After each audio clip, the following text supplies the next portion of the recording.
पौराणिक कथा के अनुसार एक बार एक नगर में एक ब्राह्मणी रहा करती थी। उसके पति का स्वर्गवास हो गया था। अब उसका सहारा उसका इकलौता पुत्र ही था, जिसके साथ वह सुबह से ही भिक्षा मांगने के लिए निकल पड़ती थी। इस तरह दिन भर भिक्षा में मिले हुए अन्न से ही वह अपना और अपने पुत्र का पेट पालती थी। एक दिन घर वापस आते समय ब्राह्मणी को एक बालक घायल अवस्था में मिला। ब्राह्मणी को उस पर दया आ गई और उसे वह अपने घर ले आई। वह लड़का विदर्भ देश का राजकुमार था। शत्रु सैनिकों ने उसके राज्य पर आक्रमण कर लिया था और उसके पिता को बंदी बनाकर उसके राज्य पर अधिकार कर लिया था। इसलिए वह बालक मारा मारा फिर रहा था। राजकुमार अब ब्राह्मणी और उसके पुत्र के साथ उनके घर में ही रहने लगा और उसके पुत्र की तरह ही पलने और बढ़ने लगा। एक दिन वह ब्राह्मणी अपने पुत्र के साथ राजकुमार को लेकर भिक्षा मांगने के लिए गई हुई थी।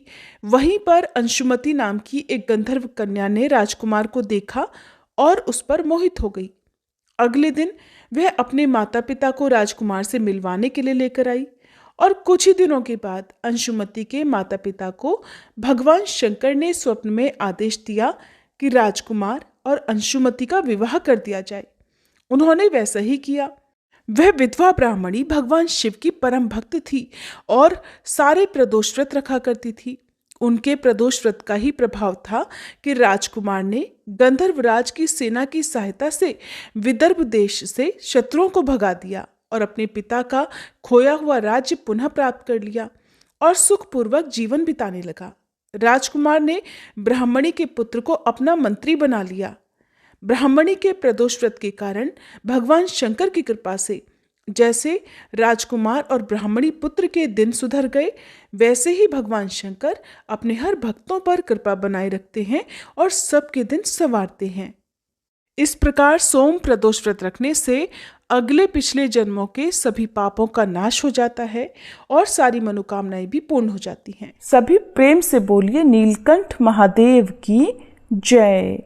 जगदम्बा पार्वती माता की जय। अब सुनिए सोमवार व्रत की कथा। पौराणिक कथा के अनुसार प्राचीन समय की बात है। एक गांव में एक साहूकार रहा करता था। साहूकार धनी था। उसके पास अथाह धन दौलत थी, लेकिन उसकी कोई संतान नहीं थी। साहूकार भगवान शिव को प्रसन्न करने के लिए सोमवार को व्रत रखा करता था और व्रत के दौरान वह विधि पूर्वक भगवान शिव और देवी पार्वती की पूजा और शाम को प्रदोष काल के समय शिवलिंग पर दीपक भी जलाता था। साहूकार की भक्ति और पूजा अर्चना को देखकर एक दिन माता पार्वती ने भगवान शिव से कहा कि हे प्रभु, ये साहूकार तो आपका परम भक्त है। हर सोमवार को विधि विधान से आपकी पूजा करता है।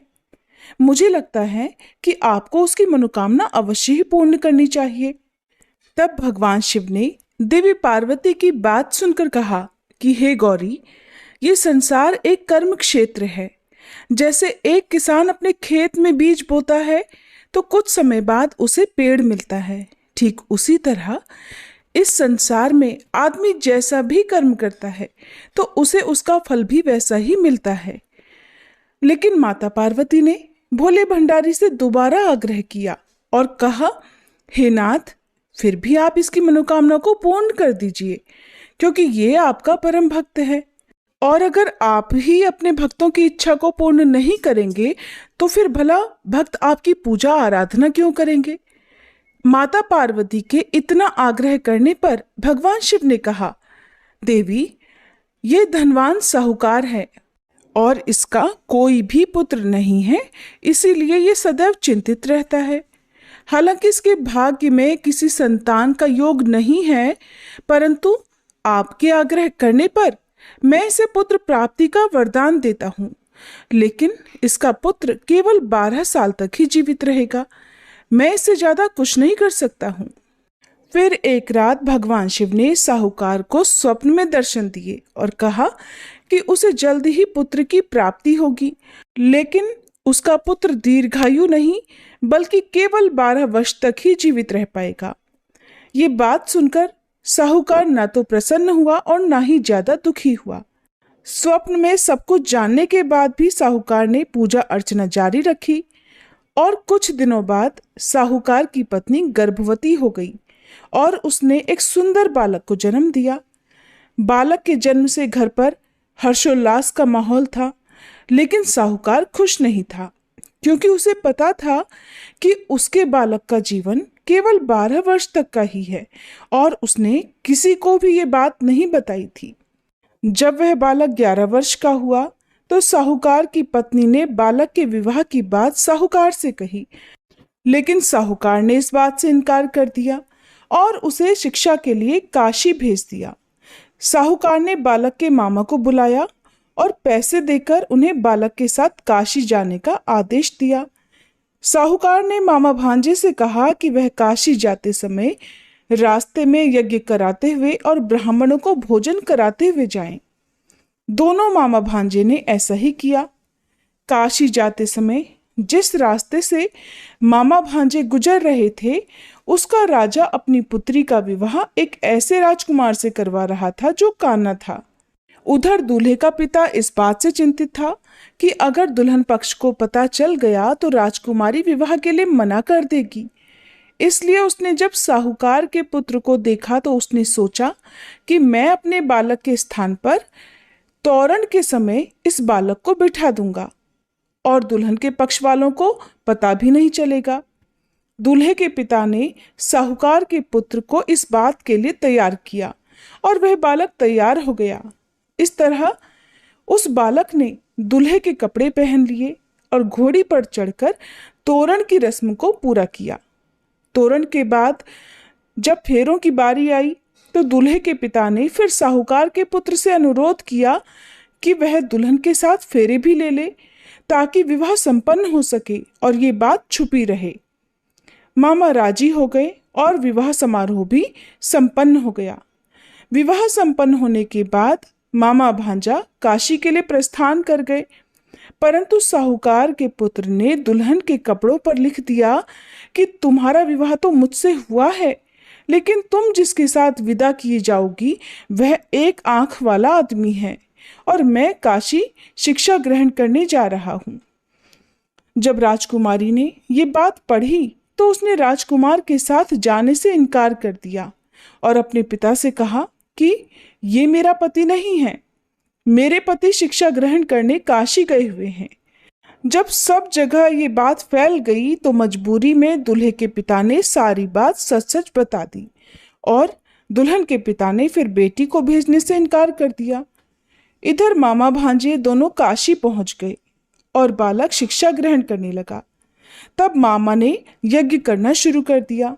जब साहूकार का पुत्र 12 वर्ष का हुआ तब एक दिन उसने अपने मामा से कहा कि उसकी तबीयत ठीक नहीं है और वह सोने के लिए अंदर जा रहा है। साहूकार का पुत्र अंदर सोने के लिए कमरे में गया तो उसकी मृत्यु हो गई। थोड़ी देर के बाद जब मामा अंदर पहुंचे तो उन्होंने बालक को मृत अवस्था में देखा और बहुत दुखी हुए, परंतु वह रो नहीं सकते थे, वरना उनका यज्ञ अधूरा रह जाता। इसलिए मामा वापस आकर यज्ञ करने लगे और यज्ञ पूरा करने के बाद और ब्राह्मणों को भोजन कराने के बाद मामा अपने मृत भांजे को देखकर विलाप करने लगे। ठीक उसी समय उसी मार्ग से भगवान शिव और देवी पार्वती जी जा रहे थे। माता पार्वती ने किसी के रोने की करुण आवाज सुनी तो भगवान शिव से कहने लगी कि हे प्रभु, कोई मनुष्य रो रहा है, चलिए उसके दुख को दूर करते हैं। तब भगवान शिव और देवी पार्वती मामा के पास गए और उन्होंने जब मृत बालक को देखा तो हैरान रह गए, क्योंकि वह भगवान शिव के आशीर्वाद से जन्मा साहूकार का पुत्र था। माता पार्वती ने कहा, हे नाथ, ये तो साहूकार का पुत्र है जिसे आपने केवल 12 वर्ष तक ही जीवन जीने का वरदान दिया था। इसलिए आज 12 वर्ष की आयु पूरी होने पर वह मृत्युलोक को चला गया। देवी पार्वती ने मृत बालक को देखा तो उन्हें दया आ गई और भगवान शिव से हाथ जोड़कर कहने लगी, हे प्रभु, आप बस एक बार इस बालक को जीवन दान दे दीजिए, वरना इसके माता पिता जीते जी मर जाएंगे। माता पार्वती के कई बार आग्रह करने पर भगवान शिव ने उनकी बात मान ली और उस बालक को जीवन दान दे दिया। साहूकार का पुत्र जीवित हो गया और मामा भांजे अपने घर की ओर प्रस्थान कर गए। रास्ते में साहूकार का पुत्र उसी शहर से गुजरा जहां उसका विवाह हुआ था। दुल्हन के पिता ने बालक को पहचान लिया और मामा भांजे को लेकर महल में आ गए।